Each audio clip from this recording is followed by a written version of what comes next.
ആദ്യമായി തന്നെ ഈ ഗാന്ധി ജയന്തി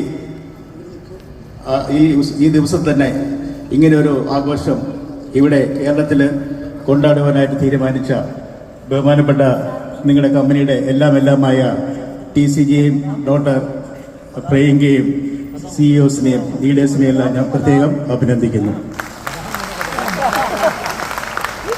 എന്നെ അധികം പേർക്ക് പരിചയമില്ല, ഞാൻ പരിചയപ്പെടുത്തുകയാണ്. ഇവിടെ നിങ്ങളുടെ ലീഡർ സുജിത്ത് പറഞ്ഞ് 20 വർഷമായിട്ട് ഈ ഇൻഡസ്ട്രിയിൽ പരിചയമുള്ള ആളാണെന്ന്. പക്ഷേ ഈ ഇൻഡസ്ട്രി 20 വർഷം മുമ്പ് എന്തായിരുന്നു, ഇതുപോലൊരു യോഗം കൂടുവാനോ ഇങ്ങനെ ഒരു സമ്മേളനം വെക്കുവാനോ സാധിക്കില്ലായിരുന്നു. ഒളിച്ചും പാത്തുവയ്ക്കാന്ന് തോന്നുന്നു അദ്ദേഹം കമ്പനിയുടെ പോയി സ്റ്റോർ ഉണ്ടാക്കിയെന്ന് ഞാൻ മനസ്സിലാക്കുന്നു. 2011-12 കാലഘട്ടത്തിൽ ഡയറക്ട് സെല്ലിങ്ങിലെ ലീഡറായ ആംബയുടെ CEOയെ അറസ്റ്റ് ചെയ്ത് ജയിലിലാക്കിയ ഒരു സമയം. ഈ സമയത്ത് ഞങ്ങളുടെ ഗുലാത്തി ഇൻസ്റ്റിറ്റ്യൂട്ട് ധാരാളം നിങ്ങളെപ്പോലുള്ള വ്യക്തികൾ, ഞങ്ങൾ അറിയുന്നതും അറിയാത്തതുമായ ആളാരും വ്യക്തികൾ ഞങ്ങളുടെ സ്ഥാപനത്തിൽ വരികയും ഇതുപോലെ വളരെയധികം ഓപ്പർച്യൂണിറ്റി ഉള്ള ഒരു ബിസിനസ്സിനെ ലീഗലൈസ് ചെയ്യാനായിട്ട് എന്തെങ്കിലും മാർഗമുണ്ടോ എന്ന് ആരായുകയും ചെയ്ത് അതിൻ്റെ ഫലമായി 2004 സുജിത് സാർ വരുന്നത് 2005-ലാണ്. 2004 കേരള വാല്യൂ ആഡഡ് ടാക്സ് എന്ന നിയമ പുസ്തകത്തിൽ മൾട്ടി ലെവൽ മാർക്കറ്റിങ്ങിനെ ഒരു NTT ആയി അംഗീകരിച്ചുകൊണ്ട് കേരള സർക്കാർ ഒരു വിജ്ഞാനം പുറപ്പെടുവിച്ചു. അതാണ് ഇതിന്റെ ചുവടുവെപ്പ്. ഡയറക്ട് സെല്ലിങ്ങിനെ ഒരു NTT ആക്കി ഒരു രജിസ്ട്രേഷൻ വാറ്റ് ആക്ടിൽ രജിസ്റ്റർ ചെയ്യാം എന്ന് പറഞ്ഞ ഇന്ത്യയിലെ ഏക സംസ്ഥാനമായിരുന്നു കേരളം. അതിനുശേഷം അങ്ങോട്ട് മുന്നോട്ട് പോയപ്പോഴും രജിസ്ട്രേഷൻ കിട്ടിയാലും യോഗം കൂടുവാനോ ബിസിനസ് ചെയ്യാനോ സാധിക്കാത്ത പോലീസ് ഫോഴ്സിന്റെ മറ്റ് ഹരാസ്മെന്റിൽ പെട്ടിരിക്കുന്ന അവസരത്തിൽ 2014 കേരളത്തിൽ ആദ്യമായി ഒരു ഗൈഡ് ലൈൻ, ഡയറക്ട് സെല്ലിംഗ് എങ്ങനെ പ്രവർത്തിക്കണം എന്നതിനെ കുറിച്ചുള്ള ഒരു ഗൈഡ് ലൈൻ ഞങ്ങൾ ഗുലാത്തി ഇൻസ്റ്റിറ്റ്യൂട്ട് ഉണ്ടാക്കി. അതിനെ ചൂട് പിടിച്ചുകൊണ്ടാണ് കേന്ദ്ര സർക്കാർ 2016 സെൻട്രൽ ഗൈഡ് ലൈൻസ് വിജ്ഞാപനം ചെയ്തു.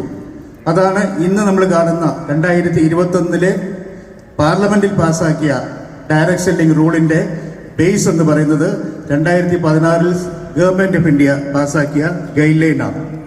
അപ്പൊ ഞാൻ ചുരുക്കത്തിൽ പറഞ്ഞു കഴിഞ്ഞാൽ you are very lucky man, because Kerala is the only state to took a lead role in legalizing this aspect for this indirect selling industry.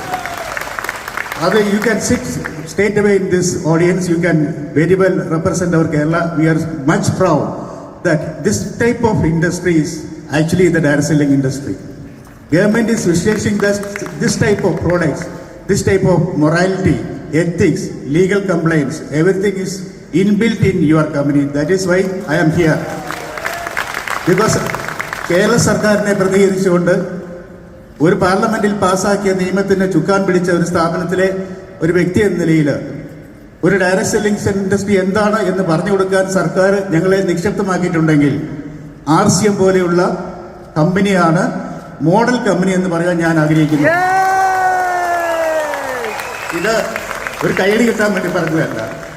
ഞങ്ങൾ ആദ്യമായി 2016 മുതൽ 2016 ഗൈഡ് ലൈൻ ഇറങ്ങിയപ്പോൾ 40 കമ്പനികൾ കേരളത്തിൽ രജിസ്റ്റർ ചെയ്യപ്പെട്ടു. അതിലൊരു കമ്പനി, ഞാൻ പേരെടുക്കുന്നില്ല, ഒരു കമ്പനിക്ക് കേരളത്തിൽ തന്നെ 3 ലക്ഷം ഡിസ്ട്രിബ്യൂട്ടേഴ്സ് ഉണ്ടായിരുന്നു. ഞങ്ങൾ അതിനെക്കുറിച്ച് പഠിച്ചപ്പോൾ മനസ്സിലായത് ആളെ ചേർക്കൽ കമ്പനിയായിരുന്നു. This is a recruitment company. 3 ലക്ഷത്തിലെയോ 5 ലക്ഷത്തിലെയോ 10 ലക്ഷത്തിന്റെ കണക്കല്ല ഇവിടെ ആവശ്യം.